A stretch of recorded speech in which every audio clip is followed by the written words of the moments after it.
सुरेश की शादी होती है और सुहागरात के समय जब वो जाता है अपनी बीवी के पास, तो वो उस सारे रस्मों को, रीति-रिवाज़ों को निभाता है जो सुहागरात से पहले का होता है। सुहागरात के वक़्त उसने अपनी पत्नी को मुँह दिखाई पे एक अंगूठी भी देता है और कहता है कि मैं तुमसे बहुत प्यार करता हूँ। आज मैं बहुत खुश हूँ जो मुझे तुम मिल गई। और उसकी पत्नी भी कहती है कि मैं भी बहुत खुश हूँ आपको पाके। और एक-दूसरे से कुछ प्यार भरी बातें करते हैं और फिर एक पल आता है कि वो दोनों सुहागरात का, उन दोनों के मिलन का। तो दोनों एक-दूसरे का एक अपना कपड़ा उतारते हैं सुहागरात के लिए। उसी वक़्त उसकी पत्नी चिल्लाने लगती है, "दूर हो जाओ मुझसे, मेरे पास में भी मत आना। मैं तुम जैसे इंसान जानवर के साथ सुहागरात नहीं मना सकती। मुझसे दूर हो जाओ, मुझे मरना नहीं है।" आखिर एक पत्नी सुहागरात के दिन अपने पति से ऐसा शब्द कैसे बोल सकती है? ऐसा नहीं बोलना चाहिए। लेकिन आखिर ऐसा हुआ क्या? उसकी पत्नी जो है, सुरेश उसे समझाता है कि क्या हुआ? लेकिन उसकी पत्नी कहती है, तुम्हारा प्राइवेट पार्ट तो जानवर, घोड़े और हाथी से ही अजीब-सा दिखता है, जानवरों से बदतर है। मुझे मरना नहीं है, मैं तुम्हारे साथ सुहागरात नहीं मना सकती। आखिर एक पत्नी अपने पति को ऐसे सुहागरात के दिन ऐसे क्यों मना करती है? आखिर क्या वजह रही होगी जो एक जबकि सुरेश कह रहा है, सुरेश भी देख रहा है कि वो नॉर्मल इंसान है। तो आखिर इसके पीछे की वजह क्या रही होगी जो एक पत्नी ने अपने पति को सुहागरात मनाने से मना कर दिया? कहे कि मुझे मरना पसंद है लेकिन मैं तुम्हारे साथ सुहागरात नहीं मनाऊँगी। इसके पीछे कुछ कारण रहा होगा। तो चलिए आज की कहानी में यही हम लोग आपको बताएँगे आखिर वजह क्या रही कि उसकी पत्नी ने सुहागरात मनाने से मना किया। चलिए कहानी शुरुआत करने से पहले मैं प्रणय स्टोरी तक में आपका स्वागत है। चैनल पे नए आए हैं तो रिक्वेस्ट है कि सब्सक्राइब कर लीजिए, लाइक कर दीजिए, शेयर कीजिए। आप लोग लाइक और शेयर नहीं करते हैं, प्लीज़ करें। क्या है कि लाइक और शेयर करने से ही मेरा मोटिवेशन बढ़ेगा, मैं मोटिवेट होऊँगा, आपके लिए अच्छी-अच्छी, प्यारी-प्यारी कहानी लेके आऊँगा। तो आप सभी प्लीज़ और प्लीज़ चैनल को लाइक, शेयर और सब्सक्राइब अवश्य करें। चलिए कहानी की शुरुआत करते हैं। सुरेश और बबीता बचपन से साथ में पले-बड़े, साथ में पढ़ाई की, जवान हुए और एक ही कास्ट के थे और एक-दूसरे से बहुत ही प्यार करते थे। वो जो है सो एक-दूसरे के साथ जीने-मरने की उन्होंने कस्में खाई। हाँ, और लेकिन उन दोनों ने कभी भी अपना मर्यादा को कभी पार नहीं किया। शादी से पहले क्या मर्यादा को उन्होंने पार नहीं किया। उन्होंने कह रखा था, सुरेश ने बबीता से कहा कि हम शादी से पहले कभी भी अपनी मर्यादा को लांघेंगे नहीं।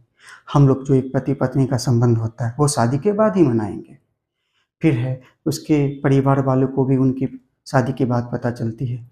उन लोग भी को भी कोई इतराज़ नहीं होता है कि दोनों एक ही कास्ट के थे।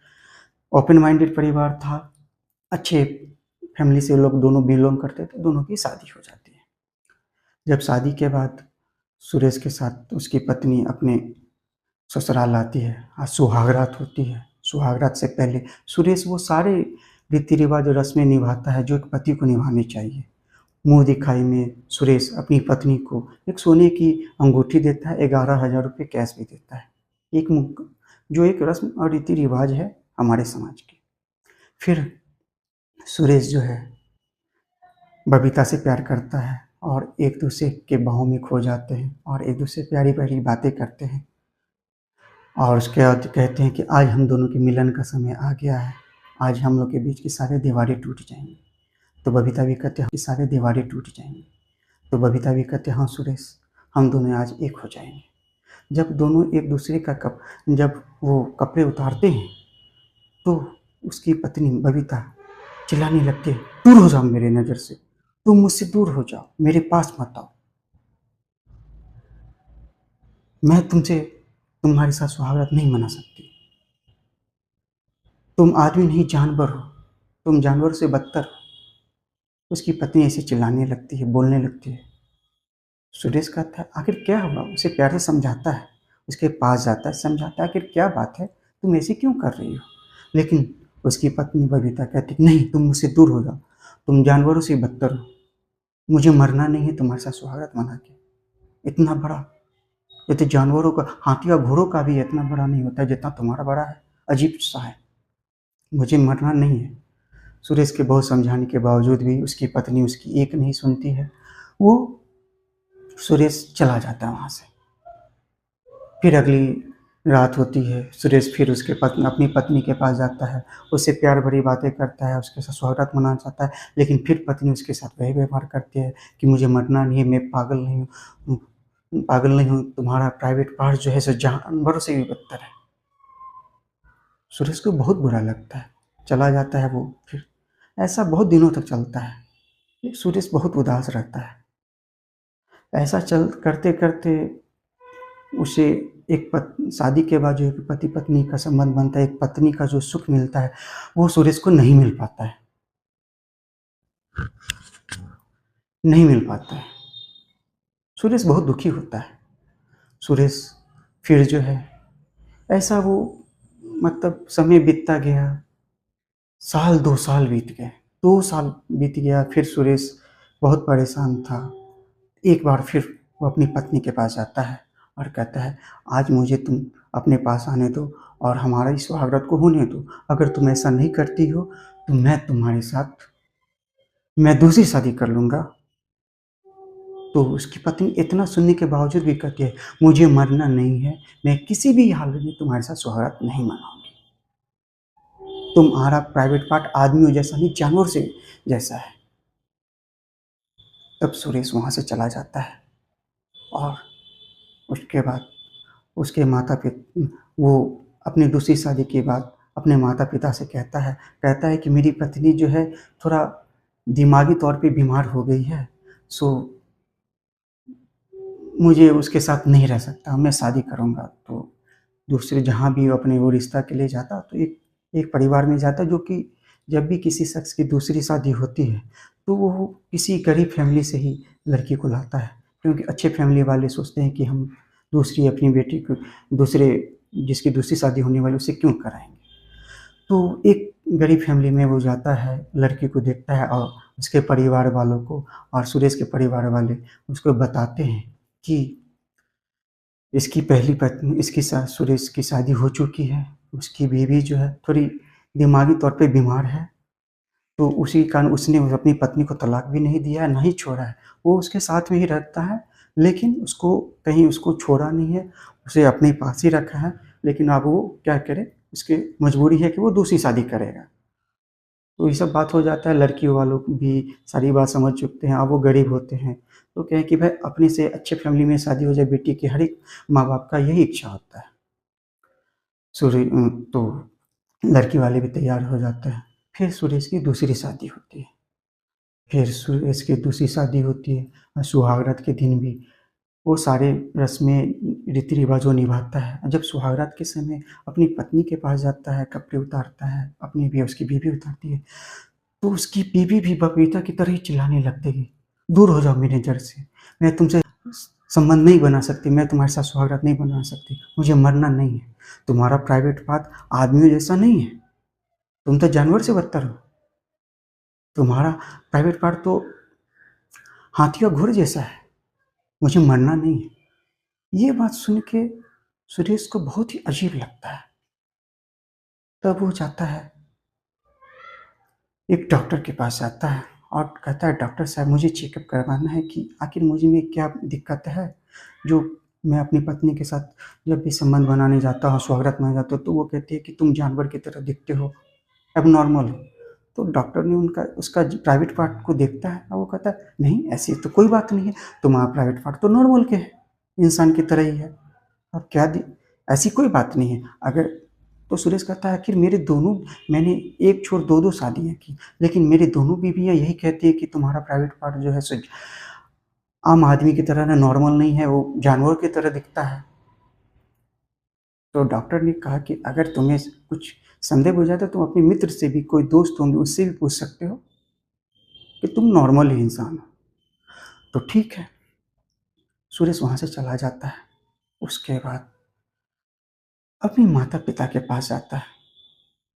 फिर डॉक्टर साहब से जब बात उसकी होती है तो डॉक्टर ने कहा कि जाओ तुम अपनी फ्रेंड से मिलो, नहीं तो किसी एक बार होता है तो किसी किसी फ़कीर या वैद्य से मिलो, जो झाड़-फूँक करते हैं। तब वो सुरेश के सोचता है कि नहीं, चलो। सुरेश डॉक्टर की बात मान के वहाँ से चला जाता है।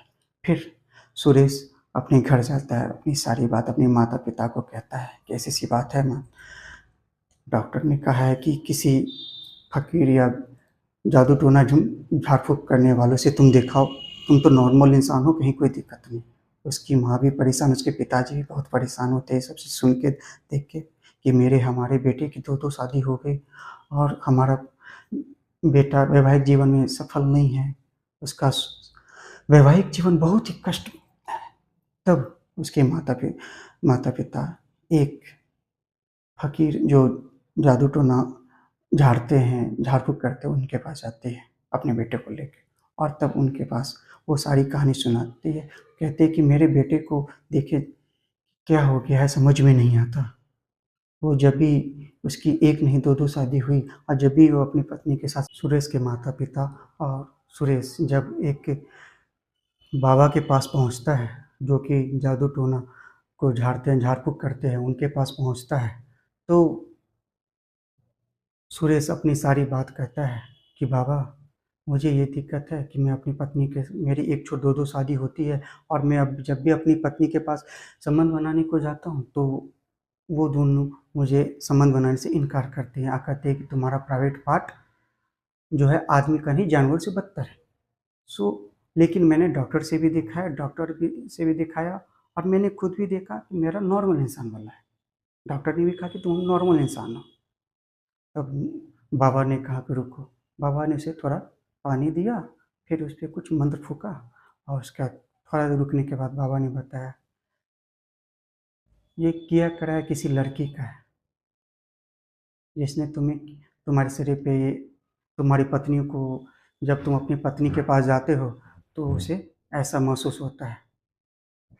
तो सुरेश सोचता है कि आखिर कौन है वो लड़की जिसके साथ वो ऐसा जिसने जिसने सुरेश के साथ इतना बुरा किया होगा?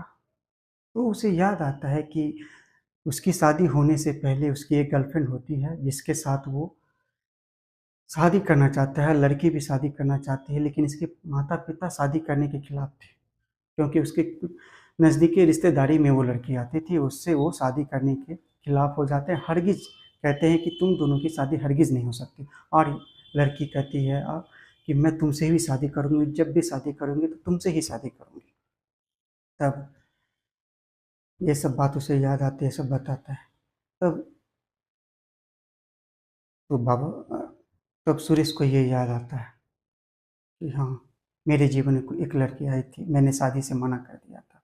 मैंने कहा कि हाँ, कि अगर जब हमारे परिवार वाले शादी अगर नहीं करना चाहते हैं, हम दोनों का नहीं कर सकते, तो हम लोग का रिश्ता यहीं पे ख़त्म करना होगा। सुरेश को ये सारी बातें याद आ गई।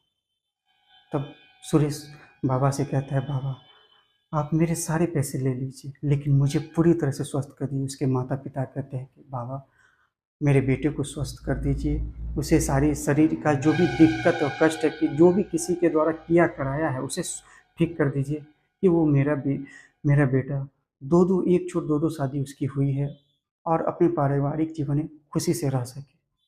तो बाबा ने कहा, ठीक है, घबराओ नहीं, ठीक है। तो सुरेश से बाबा कहते हैं, तुम एक काम करो, तुम कल आना, अकेले आना। वो जाता है, माता-पिता नहीं जाते, सुरेश से कहते हैं कि आज से तुम 40 दिन यहीं रहोगे और तुम अपनी पत्नी सबके संपर्क में नहीं रहोगे, ना मिलोगे, ना बात करोगे, ना कुछ भी। और मैं जैसा कहता हूँ तुम वैसा करो, तुम स्वस्थ हो जाओगे। तो सुरेश कहा कि ठीक है बाबा, आप जैसा कहेंगे मैं वैसा ही करूँगा। सुरेश जो है सो फिर अपनी बाबा जो ने कहा जैसे कहा करने के लिए कुछ करने को विधि-विधान से कुछ करने को कहा 40 दिन तक वही बाबा के पास रहा और उसने सारा नियम किया। जब 40वाँ दिन पूरा होने को था और 40वाँ दिन पूरा हो जाता है, तब सुरेश ने कहा, बाबा आज तो ये सारा जो आपने कहा तो वो तो सब सारा कुछ हो गया। तो बाबा ने कहा, हाँ, अब तुम पूरी तरह से स्वस्थ हो गए हो, अब तुम जा सकते हो।